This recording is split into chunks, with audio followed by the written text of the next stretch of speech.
Chicos, miren, el día de hoy entonces continuamos con la clase de biología, continuando con la clase de biología, vamos a ver lo que es el siguiente nivel, digámoslo así, del nivel químico, ok, es el nivel del nivel químico, que hemos visto ya la semana pasada, hemos tocado el tema de bioelementos, junto con biomoléculas de tipo inorgánicas, ¿okay? De tipo inorgánicas. El día de hoy vamos a tomarnos el trabajo de, digamos, ver lo que son las biomoléculas ahora ya orgánicas, ¿ok?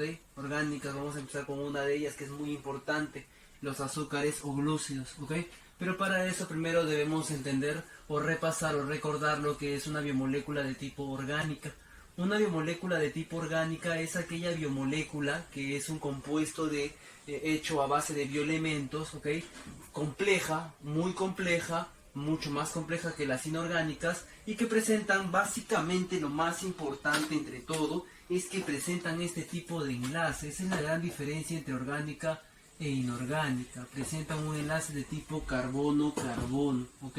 Y el carbono, digamos que es uno de los elementos más versátiles, más maleables de la naturaleza, muy utilizado por ella en diferentes compuestos, ¿ok?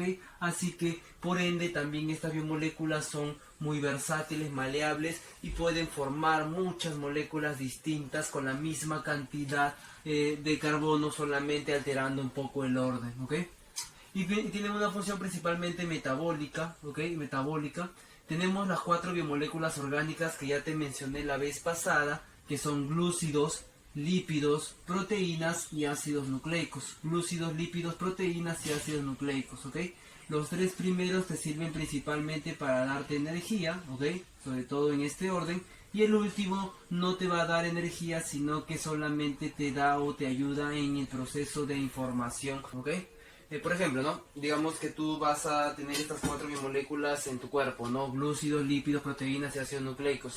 Entonces tú cuando vas a salir a correr, digámoslo así, a hacer ejercicio, tomas tu desayuno, lo primero que gastas en tus primeros 15 minutos, ¿ok? Vendría a ser justamente los glúcidos, que es la primera fuente de energía. Posteriormente, tu cuerpo, como estás más de 15 minutos corriendo, haciendo deporte, haciendo ejercicio, va a empezar a utilizar los lípidos. Pero hay un problema con los lípidos. Sería bacán poder utilizar los lípidos porque es una gran fuente de energía, ¿ok? Lo vamos a tomar más adelante. El problema está con que los lípidos necesitan gran cantidad de oxígeno para poder romperse y obtener la energía que almacena. Sin embargo, como nosotros vamos a hacer más deporte, obviamente nos va a faltar el oxígeno y justamente lo que necesitamos para romper el lípido. Entonces nuestro cuerpo busca otra fuente de energía que es la proteína. 2-3 horas de ejercicio lo que hace es que empecemos a utilizar nuestras proteínas. ¿De dónde va a obtener esas proteínas? Obviamente de nuestro cuerpo, de nuestra carne, ¿ok? Y es por eso que muchas veces los maratonistas son personas muy delgadas, ya que constantemente están consumiendo las proteínas de su carne. Los ácidos nucleicos, ¿ok? Son, digamos, netamente información. Es decir, que no nos va a brindar directamente energía. ¿Por qué? Porque los ácidos nucleicos vienen a ser nuestra información, nuestro ADN, nuestro ARN. ¿Y qué pasa si nosotros degradamos este tipo de moléculas? Es como si estuviésemos degradando nuestro libro de la vida. Entonces, en pocas palabras, no vamos a poder expresar más proteínas nuestras. Simplemente no podríamos reproducir más proteínas, ¿ok? Listo. Entonces, básicamente las 3 primeras en ese mismo orden, ¿ok? son las principales fuentes de energía. Posteriormente regresamos, si es que, profesor, digamos, ya consumí todas mis proteínas, pero yo sigo dándole. Lo que hace el cuerpo es algo muy inteligente, reservar glúcidos de energía, ¿ok? ¿Dónde lo reservo, profesor? En el mismo músculo también, o también en el hígado. Ese glúcido se llama justamente el glucógeno. Más adelante lo vamos a ver, no te preocupes, ¿ok? Así que con esta ligera explicación previa, ahora sí vamos a empezar con la primera biomolécula. Hoy día vamos a ver la primera biomolécula, que es la molécula llamada glúcidos, ¿ok? Listo. Entonces, los glúcidos. ¿Ok? Los glúcidos, la primera molécula, digamos, orgánica de enlace carbono-carbono, ¿ok? Sus otros nombres son los siguientes: carbohidratos, hidratos de carbono, azúcares o también llamado osas, ¿ok? O también llamado osas. Son compuestos orgánicos también, orgánicos de tipo ternario. Se les dice ternarios porque hay 3 elementos: hay carbonos, hay hidrógenos y hay oxígenos. Profesor, pero hay 2 hidrógenos. No importa la cantidad, lo que importa es el tipo de elemento. Y acá hay carbono, hidrógeno y oxígeno, que son 3 elementos, ¿ok?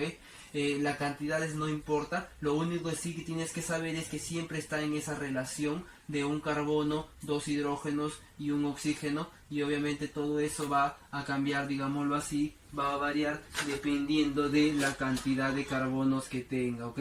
Siempre es esa relación, pero obviamente puede ser un carbono, dos carbonos, tres carbonos, cuatro carbonos, cinco carbonos, seis carbonos, siete carbonos, etcétera, y eso también va a alterar la cantidad de moléculas de agua que estén unidas a ese carbono, así que la fórmula siempre va a ser esa, 1, 2, 1, la relación y proporción que puede variar, ¿ok? Estos glúcidos se forman principalmente en la fotosíntesis, el proceso fotosintético que se realizan en las plantas, ¿ok? Son los principales productores de moléculas de tipo glucosídicas, ¿ok? Que nos va a brindar la principal fuente de energía en toda la cadena alimenticia. Además de eso, se dice que la mayoría son solubles en agua, la mayoría, no todos, ¿ok? Pero sí, la gran mayoría son fácilmente solubles en agua, se pueden disolver fácilmente. Y el enlace característico, ¿ok? Ya sabemos que es enlace carbono-carbono, pero el enlace característico nombrado para los glúcidos es justamente glucosídico, ¿ok? Cada tipo de, digamos, molécula orgánica tiene un tipo de enlace aparte del típico carbono-carbono que tienen todas, pues no. En este caso se le llama enlace de tipo glucosídico, que pertenece a los glúcidos. Las funciones que tienen, entre muchas, ¿ok? Las más importantes, las tres más importantes, justamente es la de funcionar, ¿ok? La de funcionar como digamos, fuente de energía inmediata. La energía que nos proporciona los glúcidos es inmediata. Apenas tú consumes un poco de glúcido, es degradado y empieza a ser aprovechado por nuestra saliva, ya que tiene amilasa, que sirve para degradar los almidones, los glúcidos, ¿ok? Entonces, y es por eso que justamente cuando a veces tú tienes un bajón de energía, un bajón de azúcar, basta con que consumas un poco de azúcar, no sé, caramelos o galleta, y ya sientes una ligera recuperación, ¿ok? Digamos que puedes recuperarte un poco, ¿ok? Listo. Esta es la principal función que tiene. De todas las que tiene, la más importante es que me va a dar energía inmediata, ¿ok? Energía inmediata. O sea, ¿y cuánto me da? ¿Cuánto de energía me da por cada gramo de glúcido que yo consuma? Me va a dar 4 kilocalorías. O sea, ¿qué significa eso? En realidad ahora mismo no significa nada porque no lo estás comparando con nada. Pero cuando lo comparemos con los lípidos, con las proteínas, con los ácidos nucleicos, te vas a dar cuenta que este de acá es una poca cantidad de energía, pero sin embargo, como es inmediata, es rápida para aprovechar, es la mejor, ¿ok? Digámoslo entre comillas. Porque los lípidos me dan mucho más del doble, luego te doy el dato, ¿ok? Mucho más del doble, pero sin embargo, como es difícil de obtener, no es tan buena, pues no solamente sirve para poder reservarla, guardarla para el futuro, ¿no? Por si sucede algo, ¿ok? Por si hay falta de alimento, etcétera. Pero digamos que a pesar de que es poca la cantidad de energía que me da, de todas maneras, es la mejor, ya que es fácil obtenerla, ¿ok? Listo. Además de eso tiene otras dos funciones, que es la de reserva. Se puede reservarse esta energía de acá, digamos, la puedo utilizar, pero si consumo más de lo que necesito, la puedo guardar. O si es que en el futuro va a hacerme falta, la puedo guardar. Por ejemplo, dos almacenes o dos formas de guardar los glúcidos muy comunes son el almidón y el glucógeno. El almidón presente en las plantas y el glucógeno presente en los animales. Más adelante te voy a detallar eso. Los glúcidos también tienen una función estructural. ¿Qué significa estructural? Que van a formar partes de cuerpos, ¿ok? Van a formar partes, digamos, de una planta, un animal, un hongo, etcétera, ¿ok? Tenemos dos estructuras glucosídicas muy importantes, que es la quitina y la celulosa, que más adelante te voy a detallar en dónde se encuentra, ¿ok? Principalmente en animales y en plantas también lo mismo, ¿ok? Que tienen este tipo de glúcidos que le ayuda a formar parte de su cuerpo, pues, ¿no? La mínima unidad en la cual se puede dividir un glúcido para seguir siendo llamado un glúcido es el monosacárido. Monosacárido. ¿Qué cosa es un monosacárido? Acá te lo explico, ¿ok? Un monosacárido es la mínima unidad que puede ser llamado todavía glúcido. Si tú rompes un monosacárido en dos, ya no se le puede digamos, concebir o mencionar o decir que es un glúcido. Deja de ser un glúcido, ¿ok? Así que el día de hoy vamos a empezar con lo que es la clasificación de los glúcidos, ¿ok? Empezando desde menos complejo hasta el más complejo, y cada uno donde se presenta y las características que tiene. ¿Ok? Listo. Mira, tenemos entonces lo siguiente. El monosacárido es un mínimo de los glúcidos, una pequeña partícula que todavía sigue siendo un glúcido. Y hay de varios tipos, ¿ok? Ahorita te lo voy a explicar. Pero ¿qué pasa si yo junto dos monosacáridos? Voy a tener que unirlos mediante un enlace. Ese enlace se le llama, ya te lo dije, el enlace típico de los glúcidos es el enlace glucosídico, ¿ok? Entonces un disacárido es dos monosacáridos unidos entre sí mediante un enlace de tipo glucosídico. Que también hay, digamos, un juego o permutación entre los monosacáridos más importantes, ¿ok? Un trisacárido, por ende, por lógica, son tres monosacáridos, ¿ok? Son tres monosacáridos. Vamos a colocarlo, ¿ok? Son tres monosacáridos. ¿Está bien? Listo. Y un polisacárido es aquella molécula que tiene 10 o más monosacáridos, obviamente también unidos mediante el enlace glucosídico. Entonces, listo, según el tamaño o la cantidad de carbonos que presenta esa molécula. Tenemos de 3, de 4, de 5 y de 6, que son los más clásicos y los más conocidos que se presentan dentro de un ser vivo, dentro de su metabolismo, ¿ok? En todas las reacciones químicas que suceden dentro de un ser vivo. Trisacáridos tenemos la dihidroxiacetona y el gliceraldehído, que son moléculas que van a ayudar a formar glucosa en el futuro, ¿ok? En dos procesos como la fotosíntesis, también forma parte, está bien, también forma parte de lo que es la respiración celular. La eritrosa, la eritrosa también forman algunos carbonos, algunos compuestos carbonados, ¿ok? Las pentosas, tenemos las pentosas tipo monosacárido de 5 carbonos, como la ribosa y la desoxirribosa. Estos dos de acá, que son aldosas, la podemos encontrar básicamente en lo que es el ARN y el ADN respectivamente. Tenemos entonces la ribosa, ¿okay? Que está en el ARN, y tenemos la desoxirribosa que está en el ADN, ¿okay? Cada uno con su letrita. Y tenemos, en cuanto a una cetosa, la ribulosa, que forma parte que es una rubisco, que forma parte del proceso llamado fotosíntesis. ¿Está bien? ¿Listo? Las exosas son las más importantes en realidad para ti. Para ti las más importantes son las exosas, ¿okay? Las exosas con H. ¿Por qué? Porque son aquellas que tienen 6 carbonos y forman estas 3 moléculas muy importantes en el metabolismo y en la alimentación nuestra. Tenemos, por ejemplo, la cetosa llamada fructosa y galactosa, y la aldosa llamada glucosa. Tenemos la glucosa, ¿okay? Tenemos la glucosa, también llamada dextrosa, que es el azúcar más dulce, ¿okay? Es el azúcar más dulce. Y además de eso es la más abundante, es decir, que se va a presentar en todo tipo de alimento. Es la principal fuente de energía, ya que es la que se utiliza inmediatamente. Si tu alimentación está basada netamente en glucosa, vas a utilizarla inmediatamente. ¿Cuál es el problema de consumir mucha glucosa, más de la que tu cuerpo necesita? Es que puedes tender a guardarla cuando es en exceso. Y la guardas como grasa, como lípido, ¿ok? Así que es recomendable no consumir mucho, sino lo necesario. La fructuosa, como su nombre lo indica, ¿okay? Como su nombre lo indica, está presente en los frutos, en los vegetales, ¿está bien? Pero además de eso, ¿okay? Además de eso, se presenta en un líquido blanquecino, digamos gomoso, que elimina o produce el varón, ¿okay? Que es justamente el semen. ¿Y por qué hay fructuosa en el semen? Si la fructosa es un azúcar, ¿acaso es para darle sabor? No es para darle sabor, ¿ok? No lo vayas a probar, por favor. No lo vayas a intentar.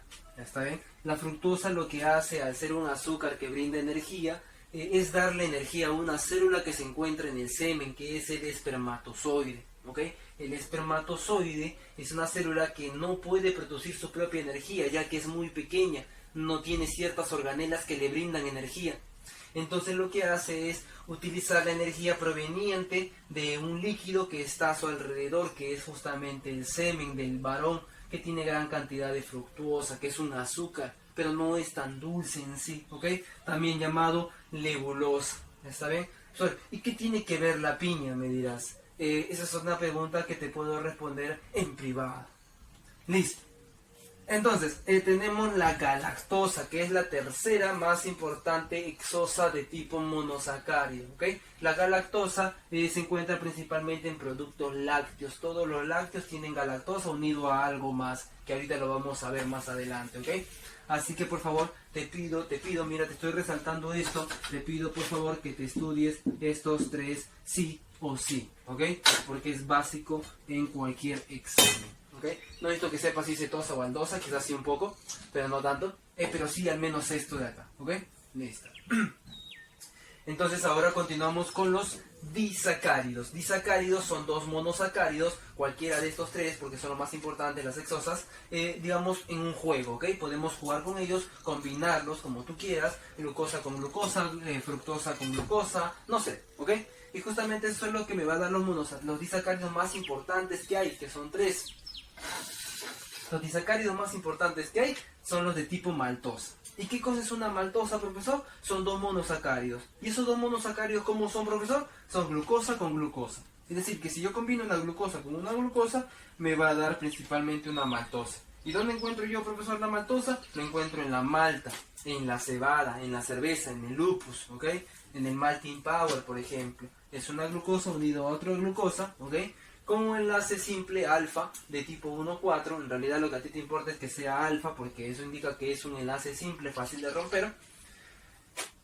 Y la segunda molécula sería la sacarosa. Profesor, ¿qué cosa es la sacarosa? La sacarosa es un disacárido hecho de dos monosacáridos formado por una glucosa y una fructosa. Profesor, ¿otra vez una glucosa? Sí, te dije, la glucosa es la molécula más abundante, por lo tanto lo vas a encontrar en todas, absolutamente en todas siempre va a haber una glucosa unido a una fructuosa, que es la que le da la diferencia. De tipo alfa también, 1, 2. No te importa mucho el número, lo que te importa es que es alfa. Y si es alfa, es fácil de romper. La lactosa, la tercera molécula disacárido de tipo glucosídica, ¿ok? Es dos monosacáridos, siempre una glucosa unida ahora a una galactosa. Pero si te das cuenta, el enlace es 1,4, pero ya no es alfa. Ahora es de tipo beta, ¿ok? ¿Y qué significa que sea de tipo beta? Al ser beta es un enlace más difícil de romper, más complejo, más, digamos, complicado de degradar y de obtener la energía que está contenida ahí. Por lo tanto, a veces sucede que hay ciertas personas que no pueden hacerlo fácilmente, ya que no tienen la enzima que les ayuda a hacer eso. La mayoría, digamos que no tiene intolerancia a la lactosa, es decir que fácilmente la rompe la lactosa, ¿ok? Pero hay ciertas personas, ¿ok? Que derivan de una familia especial, genéticamente hablando, que no tiene esa característica de poder degradar la lactosa, ¿está bien? No tiene esa característica. Que dicho sea de paso, como un dato extra, viene de una línea caucásica, ¿ok? Del Medio Oriente más o menos, ¿ok? Por Turquía, por ahí, cerca. Entonces, ahora, bueno, casi la mayoría tiene esa capacidad de romper la lactosa, pero no todos. Y ese tipo de personas que no pueden romper ese enlace beta se le llama intolerantes a la lactosa, ya que no pueden degradar. Y como tu cuerpo no puede degradar e intenta hacerlo, empieza a hacer otro proceso. En vez de utilizar enzimas, utiliza la fermentación. ¿Y qué cosa es la fermentación? La fermentación es un proceso por el cual rompe los enlaces de manera forzada, pero al hacerlo empiezas a liberar gas. Y es por eso que uno de los síntomas más resaltantes dentro de la intolerancia a la lactosa es la flatulencia. Tienes muchos gases, ¿ok? Dolor de estómago, malestar, mareo, etc. Todo eso derivado de digamos, el proceso forzado. Es como si estuvieses utilizando una máquina de manera forzada, empieza a sobrecalentarse. Lo mismo, ese mismo proceso, ya que recuerda que nosotros somos como una máquina, ¿ok? Así que estamos constantemente tratando de digamos, obtener toda la energía posible, y si no se puede, vamos a forzarlos, ¿ok? Y dicho sea de paso, también se puede malograr como cualquier máquina. Listo, chicos, acá te he puesto como ejemplo, tenemos a un vasito de leche, ¿ok? Un vaso de leche, que es justamente donde yo voy a obtener la lactosa. Tenemos la caña de azúcar, que podemos obtener la sacarosa, el azúcar de mesa. Y tenemos un pan, pues, ¿no? Pan. donde voy a poder yo obtener quizás la glucosa, la principal fuente de energía. Y es por eso que la dieta más importante, al menos actualmente, ahora, que está basada la dieta del ser humano, es justamente la de la harina. Full harina, más que carnes, más que vegetales, más que otras cosas sanas, frutas, digamos, por ejemplo, todo es harina, azúcares, etcétera, ¿no? Listo. Que no debería ser así, pero lamentablemente lo es. Trisacáridos son 3 monosacáridos, ya lo dije, son líneas de, digamos, de glucosas. Una de las más importantes es la rafinosa, que está presente en el ciprés, por ejemplo, o también en la betarraga. La betarraga todo el mundo ha consumido alguna vez en su vida, quizás acá, en lo que es la rica ensalada rusa, pues, ¿no? La que le da justamente ese color. Ahora, tenemos los polisacáridos. Los polisacáridos, como te dije desde un principio, son monosacáridos de 10 a más, ¿ok? De 10 a más polisacáridos. Entonces tenemos dos tipos, los homoócidos y los heteroócidos. ¿Qué significa homo? Igual, hetero, diferente. Es decir, que los homoócidos son solamente glúcidos y los heteroócidos son glúcidos más algo más que no sea un glúcido. Puede ser una proteína, puede ser un lípido, puede ser cualquier otra cosa que no sea un glúcido netamente, ¿ok? Tenemos los 4 homócidos que te expliqué en cuanto a las funciones: almidón, glucógeno, celulosa y la quitina. ¿Está bien? El almidón, te dije, es la principal fuente de reserva en las plantas, ¿ok? La principal fuente de reserva en las plantas.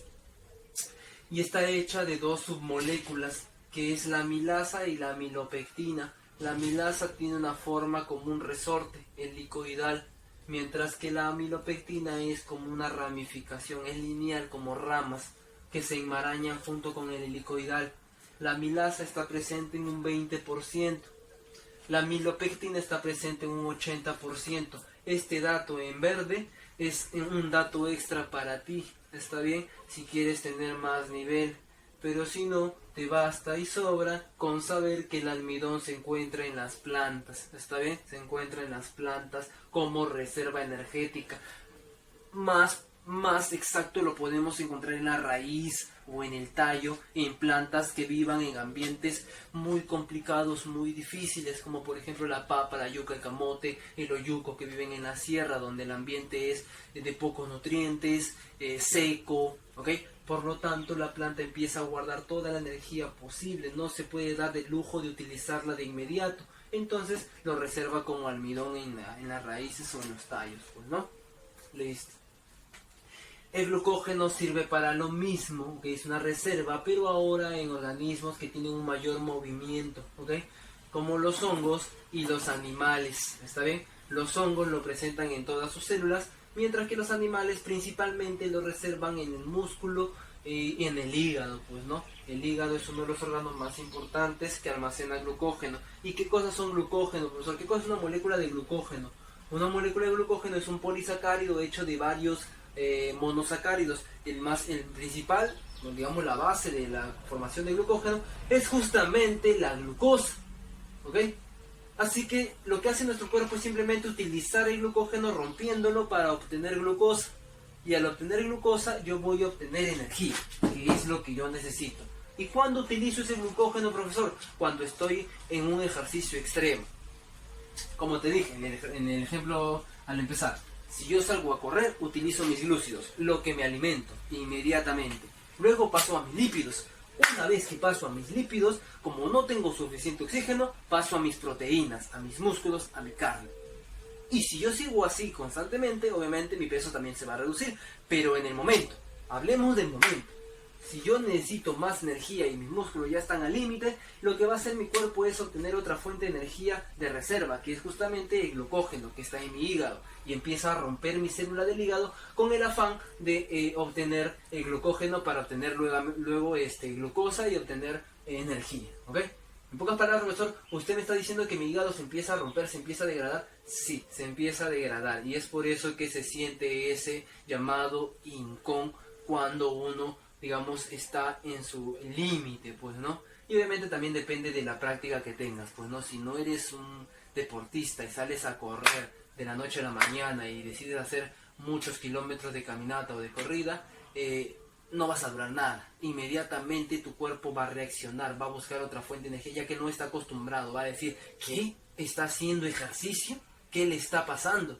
Entonces, ¿qué hace? Busca otra fuente inmediata, ya que no está acostumbrado a utilizar los lípidos ni los glúcidos inmediatamente. Está acostumbrado a guardarlos, ¿ok?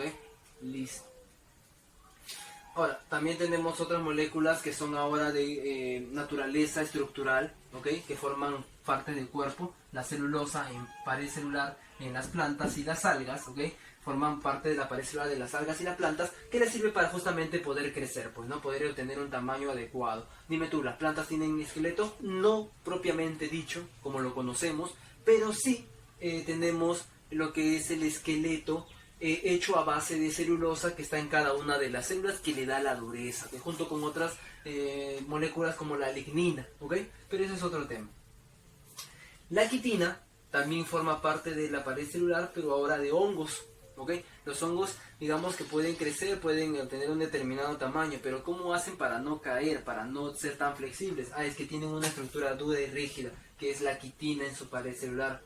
Además de eso, también está presente en el exoesqueleto de insectos. Por eso es que el esqueleto externo de los insectos es tan duro. Cuando tú sales en las noches a tu sala, no sé, prendes la luz y salen las cucarachas, tú aplastas una, ¿cómo suena? Suena crunch. Y ese crunch es justamente porque es rígida, es dura, ¿ok? Es un material duro. Es justamente que está hecho de un glúcido llamado quitina, ¿ok? Listo. Que básicamente es una molécula llamada, su nombre correcto, N-acetilglucosamina, ¿ok? Su nombre correcto es N-acetilglucosamina, también ya apodado la quitina, ¿ok? Por favor, no confundir con la queratina. La queratina es muy diferente a la quitina. Queratina, quitina, ¿ok? La queratina no es un glúcido, es una proteína. Esta proteína se puede encontrar, por ejemplo, en la piel, ¿ok? Se puede encontrar en el cabello, en las uñas, en lo que te puso ella, los cachos, en las pezuñas de los animales, obviamente, ¿ok? Listo, entre otras cosas. Esto de acá es muy importante porque gracias a esto, en base a esto, se pueden crear los heterócidos, ¿ok? Que son polisacáridos con características fuera de glúcidos, ¿ok? Más, listo. Tenemos acá un ejemplito como dibujito de la papa. La papa tiene pequeñas gránulos, ¿ok? Pequeños féculas que almacenan el almidón, ¿ok? Y es muy complicado degradarlo, por eso te dije, la mayoría, acá está, la mayoría, ¿dónde está? A ver, la mayoría son solubles en agua, pero eso significa que algunos no. Por ejemplo, el almidón es muy difícil de degradarlo en agua. Toma un poco de chuño, ¿ok? De chuño, que es almidón de papa, e intenta disolverlo en agua. Vas a ver que una parte se va a disolver, pero otra va a generar especies de masas, ¿ok? Es muy difícil degradarlo. No es imposible, es difícil. Que es el que almacena principalmente el glucógeno, y obviamente también una célula vegetal, que es la que tiene gran cantidad de celulosa, que forma parte de su pared celular, ¿ok? Que le da la estructura, el esqueleto, entre comillas, de lo que vendría a ser esa planta, pues, ¿no? Los heterócidos tenemos que son los mucopolisacáridos, es decir, polisacáridos hechos a base de proteínas también, ¿ok? Mucosas, de tipo mucosas, que van a servir principalmente para formar estructuras, ¿ok? Tenemos el ácido hialurónico, que es el N-acetilglucosamina, es decir, un poco lo que es la quitina, ¿ok? Sumado a ácido glucurónico. Principalmente se presenta en lo que es el humor vítreo, ¿ok? En el ojo. Quizás alguno de ustedes ha visto o ha ido con su mami, ¿okay? Al mercado y ha pinchado el ojo de un pescado. Entonces, al hacer eso, te has dado cuenta que ha salido un líquido transparente. Ese es el humor vítreo que está presente en el ojo, que está hecho de ácido hialurónico, ¿okay? El ácido hialurónico también, profesor, lo he escuchado en otros lugares, en algunas cremas que van a ayudar a mejorar mis arrugas. Sí, justamente, también el ácido hialurónico se encuentra dentro de nuestra piel y nos da la elasticidad. Y si tenemos más ácido hialurónico, también se puede, digamos, crear colágeno dentro de nuestro cuerpo, ¿ok? Digamos que nos ayuda en eso. Obviamente con la edad se va reduciendo la cantidad. También tenemos, por ejemplo, este tipo de ácido hialurónico en lo que es el líquido sinovial. ¿Okay? Ya sabemos que ese líquido sinovial es un líquido que nos va a servir como amortiguador de golpes en nuestras articulaciones, como por ejemplo en la rodilla, ¿no? Que es una de las más importantes, ya que aguanta nuestro peso. El sulfato de condroitina es como un ácido hialurónico sumado a un ácido sulfúrico. Listo. ¿Y dónde se encuentra, profesor? Es muy parecido a lo que es el ácido hialurónico. Se encuentra en las córneas, en el hueso, en el cartílago, en la piel, y si te das cuenta prácticamente se encuentra en todas partes. Es una proteína sumado a un glúcido o un heteroócido. Tenemos la pectina y la heparina, ok, ya estamos terminando. Tenemos la pectina, que es una glucosa más galactosa más una arabinosa, que es un tipo de glúcido también polisacárido, más un ácido galacturónico, ok. Son términos muy complejos, no necesitas aprenderlo. Lo que sí necesitas saber es que la pectina forma parte de la pared celular de las cianobacterias, no de bacterias, ok, sino las cianobacterias, que son bacterias más primitivas, que son las que realizan fotosíntesis, una de las primeras bacterias que apareció en el planeta Tierra. ¿Está bien? Listo. Ahora, tenemos una última molécula de tipo heteroócido que corresponde a los polisacáridos, que es un glúcido, que es una molécula orgánica, ¿ok? Es una molécula orgánica formada de bioelementos. La heparina. La heparina es un glúcido de tipo anticoagulante, ¿okay? Es decir, que impide que se coagule, que se forme globos, ¿okay? Que se endurezca la sangre. Se presenta en la saliva del mosquito, por ejemplo, ¿okay? Cada vez que viene un mosquito y pica a un animal, lo que quiere el mosquito es que no deje de sangrar, que no coagule la sangre. Por lo tanto, tiene gran cantidad de heparina en la saliva para que, digamos, siga saliendo la sangre y él pueda alimentarse, ¿no? Lo mismo pasa con el murciélago, ¿okay? En su saliva tiene gran cantidad de anticoagulante. Además de eso, esa heparina también la podemos encontrar en un poco mayor abundancia en relación a todo el cuerpo en los pulmones, ¿okay? Los pulmones tienen gran cantidad de heparina. ¿Y por qué tienen heparina? Si yo tengo una lesión en el pulmón, eso significa que voy a sangrar y sangrar y sangrar. En realidad la naturaleza ha escogido dos opciones. Imagínate que te vas a la selva como, digamos, como enviado y te disparan en el pecho y te lesionan el pulmón. Entonces tu cuerpo tiene dos opciones, ¿ok? Tiene dos opciones. Dime tú, yo te doy esta opción. O dejas que la sangre siga saliendo del pulmón o haces que se coagule. Entonces tu cuerpo dice, elige. ¿Cuál quieres? ¿Que siga saliendo o que coagule? Cualquiera lógicamente pensaría, no, pues que coagule y que se forme costra, etcétera, etcétera, etcétera. Pero ¿qué pasaría si la sangre dentro de tu pulmón empieza a coagular? Se empiezan a formar bultos que van a tapar tus vías respiratorias. Y al tapar tus vías respiratorias vas a morir asfixiado. Así que si no mueres por una cosa, mueres por la otra. En cambio, digamos que al dejar que la sangre salga, de una u otra manera todavía podría sobrevivir, ¿no? O sea, es como que el mal menor, ¿ok? El mal menor es elegido por la naturaleza, ya que esta es muy sabia, ¿está bien?